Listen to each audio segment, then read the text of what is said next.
Bismillahirrahmanirrahim. Assalamualaikum warahmatullahi wabarakatuh.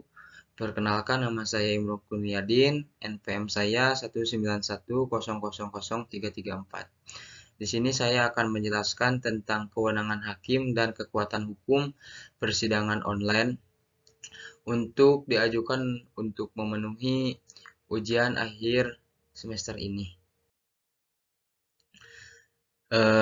Kewenangan hakim di sini kebagi dua. Yang pertama, memeriksa dan memutus. Hakim dalam memeriksa dan memutus perkara memiliki landasan utama berupa kekuasaan kehakiman yang bebas. Hal ini diatur dalam pasal 24 ayat 1 Undang-Undang Dasar 1945 yang berbunyi, kekuasaan kehakiman merupakan kekuasaan yang merdeka untuk menyelenggarakan peradilan guna menegakkan hukum dan keadilan. Sesuai dengan pasal tersebut, hakim adalah termasuk orang yang merdeka dalam memeriksa dan memutus suatu perkara. Tidak boleh ada intervensi dari pihak manapun. Hal ini ditunjukkan agar hakim dalam memutus dan memeriksa sebuah perkara lebih mendasarkan kepentingan keadilan. Yang kedua, hakim bisa membentuk hukum. Seperti yang telah ketahui, bahwa masyarakat selalu menggali dan mencari nilai-nilai keadilan.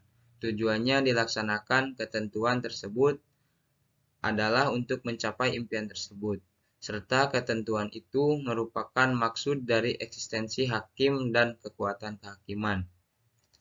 Hakim tidak dapat dipungkiri bahwa mereka bukanlah seorang legislator yang berwenang untuk menetapkan sebuah undang-undang.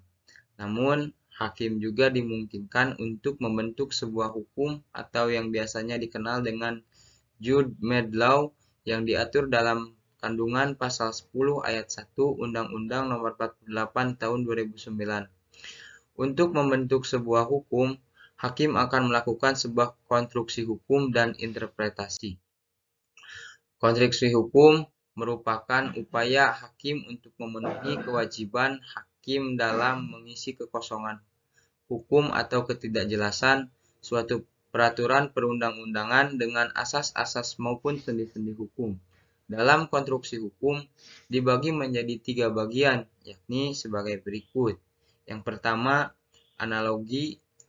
Yang dimaksud dengan analogi itu ialah penerapan sebuah hukum yang dilakukan hakim dengan menganalogikan undang-undang yang memiliki perlakuan sama namun berdasarkan peristiwa yang berbeda. Yang kedua, determinasi. Istilah ini juga dikenal dengan penghalusan hukum, yaitu hakim tidak menerapkan atau akan menerapkan hukum yang ada atau memperlakukan hukum dengan hukum tersebut dengan cara yang halus, sehingga seolah tidak ada yang salah maupun benar. Dan yang ketiga, argumentasi. Didasarkan pada perlawanan antara kenyataan peristiwa perkara dengan peristiwa yang diatur dalam undang-undang atau yang disebut juga dengan argumentum a contrario. Yang kedua, kita masuk kepada pembahasan kekuatan hukum dalam persidangan online.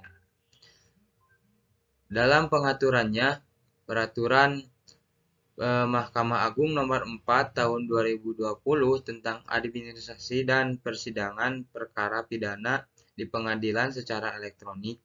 Dalam pengaturannya, peraturan Mahkamah Agung tersebut tidak dapat menggantikan kedudukan dari KUHP.